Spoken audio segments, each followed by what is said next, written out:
All right, so first we're going to talk about point slope formula, which is given to you right here. Notice that the minus signs are already there.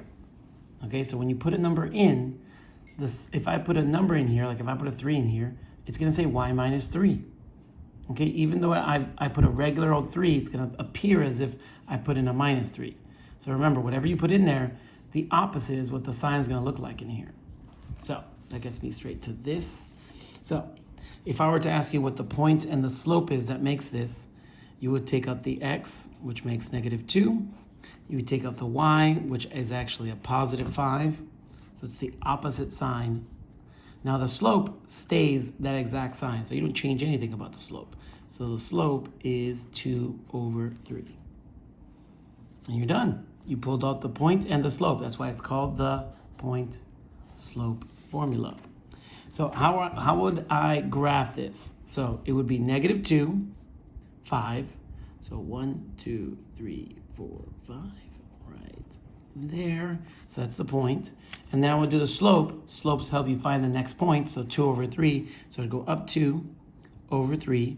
1, 2, 3. There's my second dot, and I am done. Graphed. Okay? What if I were to give you the point and the slope, and I asked you to write the slope formula? That's also what you have to know how to do.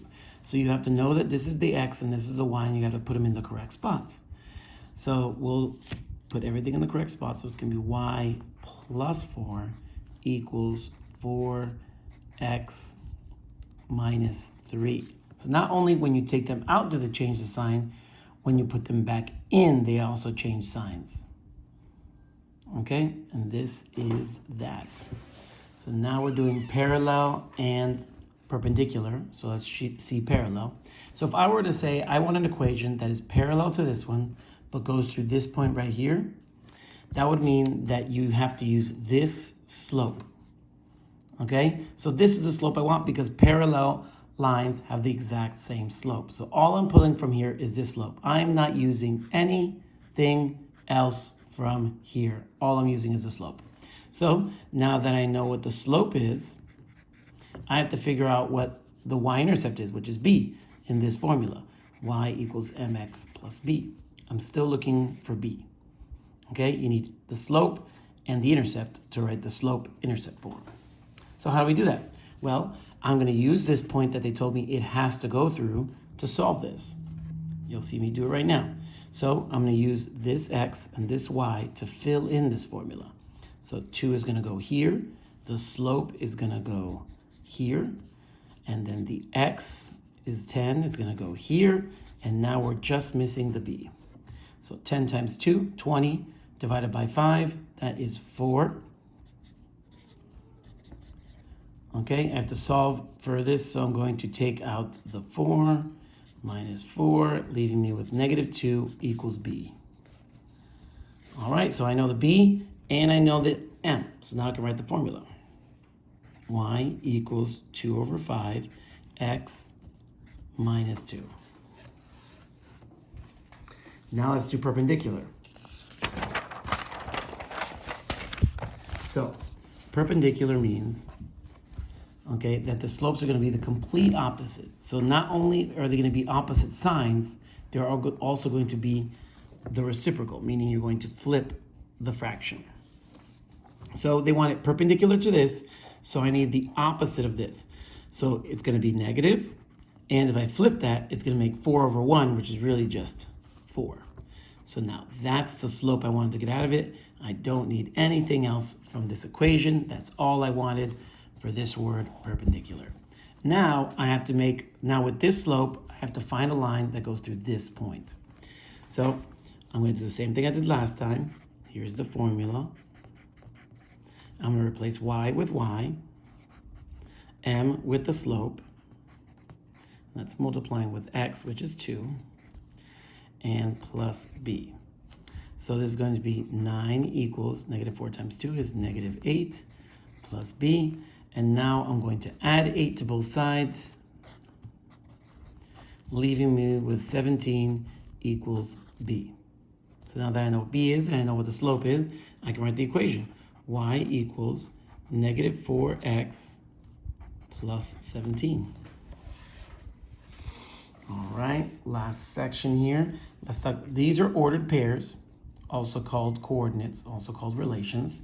Okay, now I'm going to use this to make a table. Now a table has the letter x and the y on the top. Okay, and then the x's go in the x coordinate, so 2, and then y goes there. 1, 4, 3, negative 1, 5, negative 1. So that's me making a table. A graph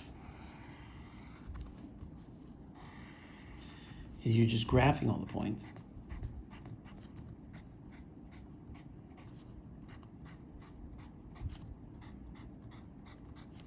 Okay, so 2, 5, that's 2, 5.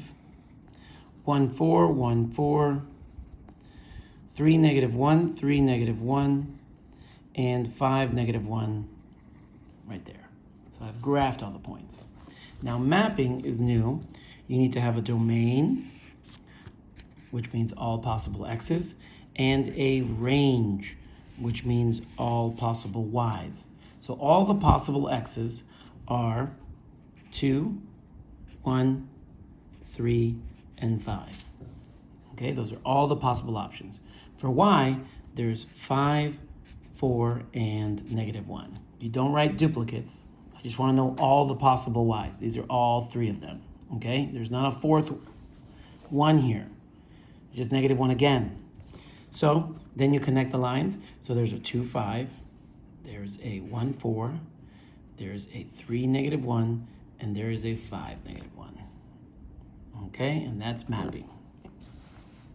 So now we're looking at what is the dependent and independent variable and making a qualitative graph. So for here, the hotter the temperature, the higher the electric bill. So which one's the dependent and which one's the independent? Well, the electric bill depends on the temperature. Okay, so the electric bill depends. So the electric bill, the amount it costs, okay, is going to be the dependent. The temperature is the independent, okay? Just because your electric bill goes up doesn't mean the temperature has to go up. But if the temperature goes up, the electric bill has to go up. So it's dependent on the temperature.